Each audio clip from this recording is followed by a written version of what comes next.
ధ్యానం ఎంత మంచిదో, ఎన్ని విషయాలు తెలుసుకోవచ్చో, మనం ఎంత ఉన్నత స్థితికి వెళ్ళగలమో అన్నది ఇది విన్నప్పుడే అర్థమైతే సాధన చెయ్యబుద్ధేస్తారు. ఇక్కడ మీరు గమనించండి, ధ్యానం చేసినంత మాత్రాన కర్మదగ్ధం కాదు. జ్ఞానం పెరిగినప్పుడు మాత్రమే కర్మదగ్ధం ఉంటుంది. జ్ఞానం పెరుగుతున్నది అంటే మనం ఒక జ్ఞాని అవుతున్నామంటే భగవంతుడు కొన్ని ధర్మాలు చెప్పాడు. ఆ ధర్మాలు మనం ఆచరించగలగాలి.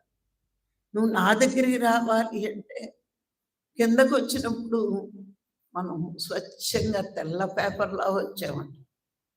భూమి మీదకి వచ్చి తెల్ల పేపర్ నిండా బురద అంటించాం, మురికి అంటించాం, నల్లటి మచ్చలు అంటించాం.